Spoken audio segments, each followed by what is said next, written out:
The anniversary dinner at San Moretti was supposed to be Russell's apology, the first clean evening he'd offered me in months, and I almost let myself fully believe him again. Then Denise cut through the dining room in a camel coat, stopped at our table, and snapped. Why wasn't I invited tonight? Like I had stolen something from her. I had not even finished processing her voice when Brooke appeared beside her, set a thick envelope on the white tablecloth, and gave Russell a look like she already belonged. He did not flinch, did not ask either woman why she was there.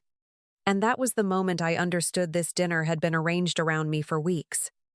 Russell reached for the empty chair beside us, glanced at Brooke's envelope, and said, "Sit down. Both of you. We should handle this here together tonight. Like adults." Denise sat like she belonged in my seat. Brooke stayed standing with one hand on the envelope, and I felt the whole room register the public humiliation before dessert. I pushed back my chair, looked directly at Russell, and told him I was not staying for the handoff they wanted disguised as dinner, then turned to Denise. "You two can keep the table, the performance, and whatever papers she brought. But I am done with this marriage," I said, loud enough for everyone there. When I walked out, nobody reached for me. Nobody called my name. And the only thing I carried into the cold was Brooke's signing service logo printed across that envelope. By the time I reached the sidewalk with Brooke's signing service logo burned into my head, I was pretending Russell had merely failed me once in public. Denise had spent 6 years treating my marriage like a room she still owned, walking into every decision, every holiday, every purchase, then acting offended whenever I noticed her hand already there. Russell always softened it with the same tired language. "She's trying," or "that's just how she is." And that translation service kept her control polished enough to pass as family concern. She never needed to scream to make herself central because she preferred smaller cuts, the kind that left no scene behind but still changed the temperature of my whole life. She questioned my clothes, corrected my hosting, rewrote plans in real time, and somehow every conversation ended with Russell asking what Denise thought before deciding anything with me. Even the condo felt less like a home than a joint project managed over my shoulder, and the proof had been sitting in plain view for years in his reflexes. Brooke had drifted through that same orbit under cleaner lighting, always framed as a helpful contact tied to paperwork, building access, or some detail Russell said was easier handled his way. I had met her just enough times to remember the measured smile, the clipboard energy, and the way she looked around our space like someone memorizing dimensions before moving pieces. After that dinner, I stopped treating any of them like separate problems. Because a mother does not arrive on cue, a mistress does not bring documents, and a husband does not stay calm unless the system already belongs to him.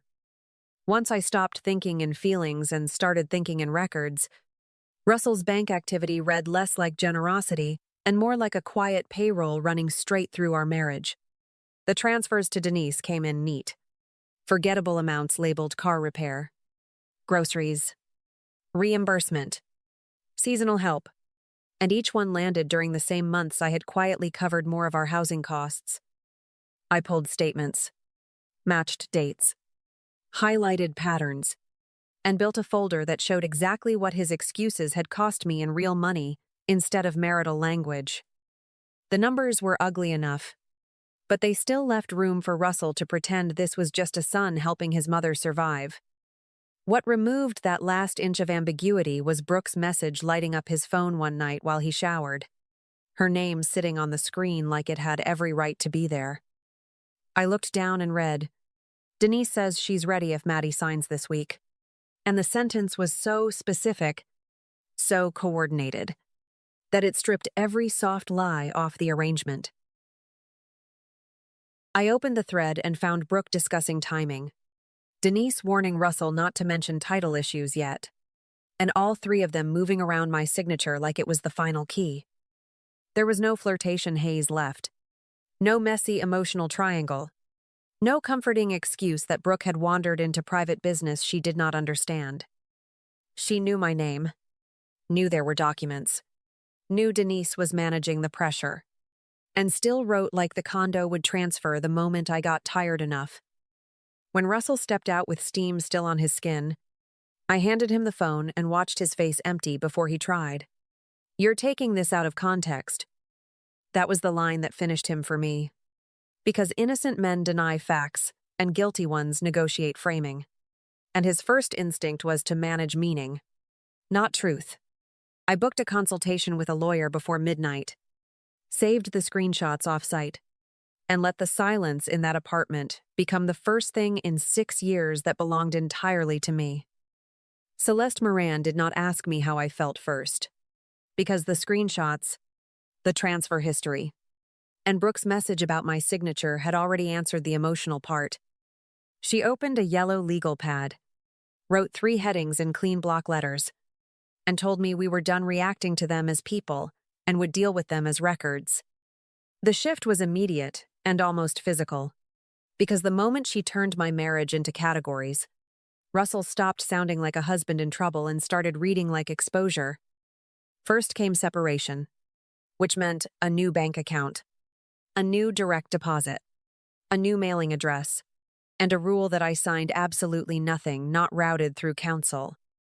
Then came inventory, where I listed every housing payment, every furnishing upgrade, every appliance charge, every assessment fee, every insurance rider, and every dollar that tied me to the condo. Last came retrieval, and that was where Celeste told me we would not trust the versions Russell had handed me before, because title problems do not hide in memory. They hide in recorded documents. The full file came in pieces, but even the first batch made my stomach turn because Denise's name appeared in the title chain as a co-owner tied to the original purchase structure. My signature appeared where it should, disappeared where it mattered, and sat beside acknowledgement language, whose timing did not match the sequence Russell had always described to me. Celeste did not dramatize it, but when she circled the inconsistencies and said, "This may be concealment, and it may be more than that," I understood why Brooke had been writing about my signature like it was unfinished business. By then, I had also confirmed Brooke had rented a studio in the same building months earlier, which stripped the last layer off Russell's claim that she was only a convenient document contact. I moved out that same week into a temporary place, boxed my essentials without ceremony, and left the condo before any of them could turn a doorway conversation into pressure. I was not leaving because they had won the home. I was leaving because Celeste had already shown me where the real fight lived, and it was inside the paper.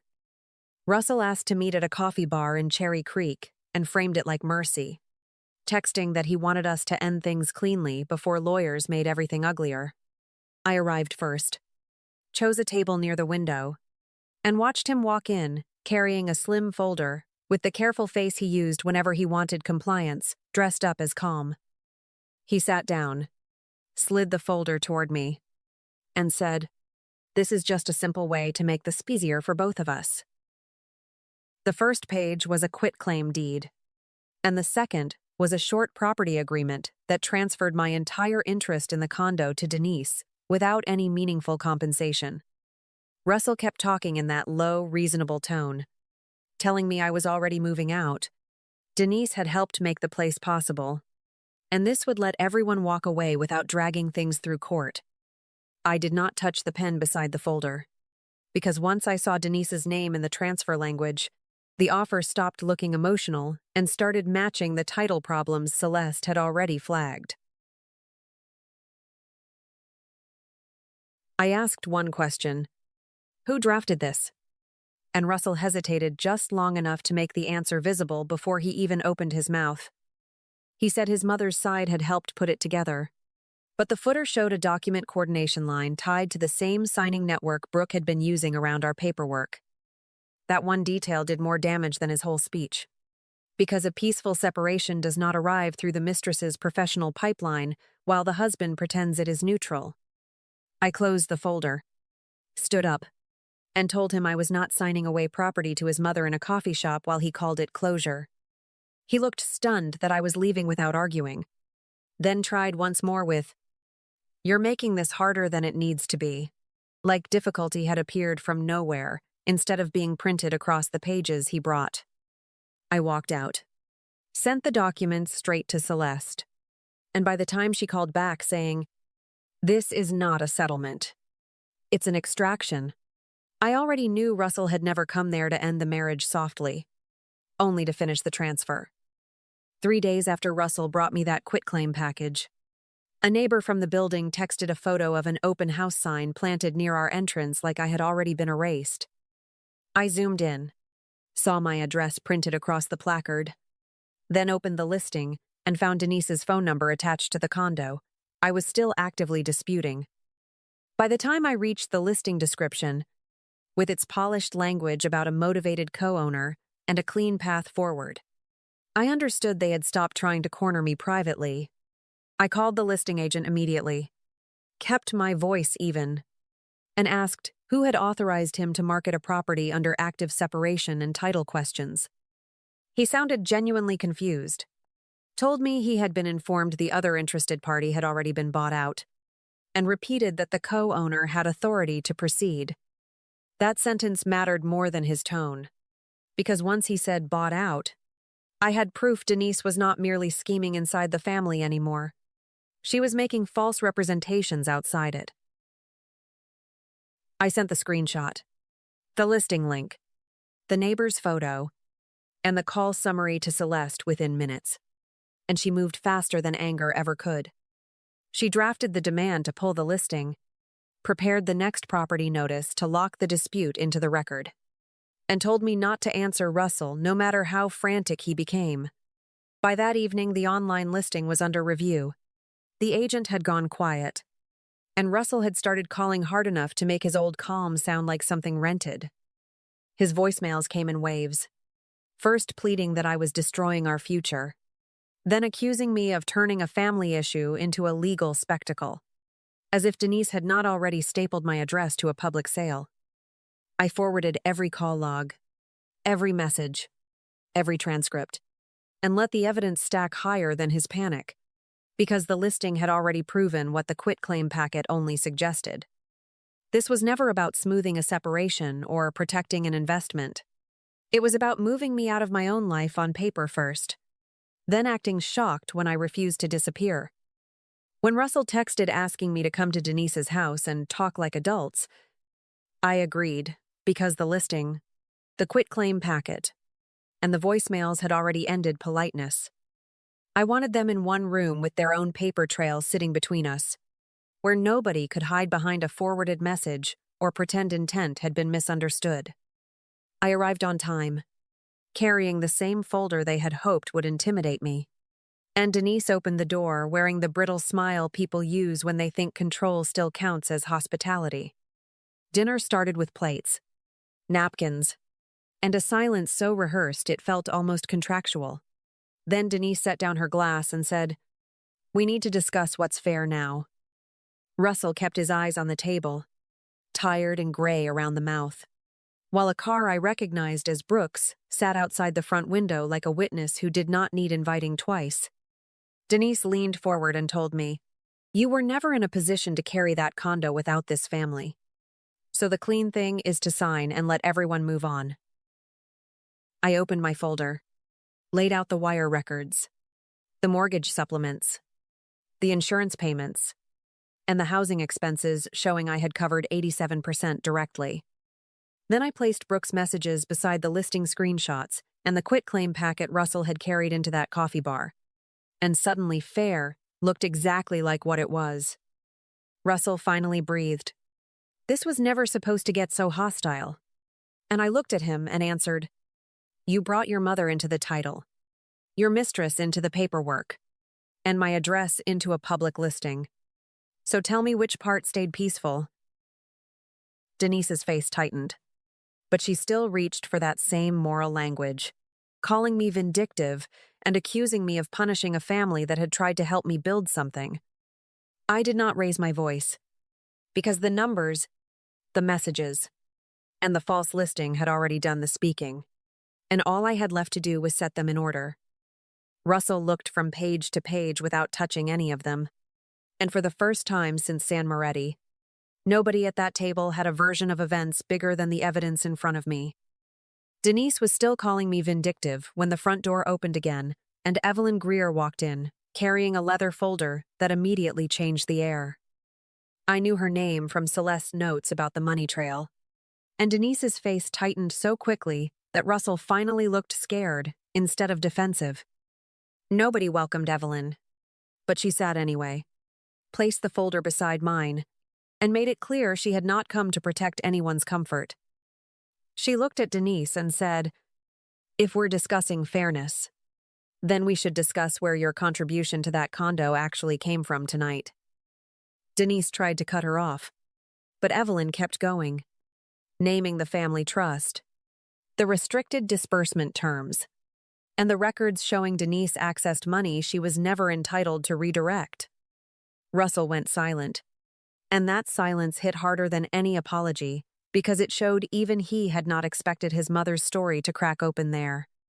Denise tried to recover by calling it family money. Old money. Money that would have reached Russell eventually. But Evelyn answered with dates, trustee notices, and signed restrictions. Then she said, "It was not yours to move. Not for that property, and not without disclosure." And every word matched the paper trail already sitting inside my folder. Denise had spent years treating me like the outsider, contaminating her family. But the records on Evelyn's pages made it plain that Denise had crossed the line first. Russell finally looked at his mother and asked, "Is any of that true?" But Denise gave him nothing clean enough to hold on to. She snapped that none of this would have happened if I had known my place. And Evelyn answered by sliding the trust records across the table. I picked up my own file, left theirs where it belonged, and walked out, knowing the condo fight had become something bigger. Because Denise had not only tried to strip me out of my marriage, she had financed it with money she never had the right to touch. After that dinner, Celeste moved fast and clean, filing the divorce, locking down the financial restraints, and pushing the property dispute into a record Denise could not charm away. The listing was pulled. The condo title was frozen pending review. And every transfer, message, and document trail now sat where it belonged, inside a case file instead of their private orbit. Brooke was subpoenaed as part of the document chain, and the same professional network that once made her useful suddenly treated her like a liability nobody wanted near a closing table. Russell emailed twice, first with an apology, then with the kind of grief that arrives only after consequences become public and expensive. He wrote, "I never meant for it to become this. But the quitclaim packet, the false listing, and Brooke's messages had already answered what he meant better than he ever could." Denise stopped sending moral lectures once Evelyn's records were in play, because the trust documents had cut through her family language and left her with exposure she could not reframe. What spread socially was not gossip, but sequence. Because once people saw the title issue, the listing, and the money trail, the whole story finally carried its real weight. I changed my name back, signed the lease on my new apartment, and kept my therapy appointments long enough to feel my body stop bracing for intrusion every time my phone lit up. Healing did not look soft or cinematic to me. It looked like sleeping through the night, opening my inbox without fear, and realizing nobody still had a legal, financial, or emotional key to my life. 3 months later, I was living in a smaller apartment with my own lease, my own accounts, my old name restored, and no voice in the room outranking mine. The condo fight was still moving through process, but the balance had already changed because I had the recorded trail, the financial history, the messages, and the truth. Russell lost the marriage he treated like leverage. Denise lost the narrative she used like property, and Brooke lost the clean, professional distance that had made her useful. What I kept was quieter and worth more, because peace stopped being an idea and became a locked door, uninterrupted sleep, steady work, and a life nobody else could title. If any part of this story felt familiar, I hope you choose the version of love that does not ask you to shrink. explain away disrespect, or finance your own erasure. Thank you for staying with me through this one. And if you are rebuilding too, I hope what finds you next is honest, gentle, and finally safe.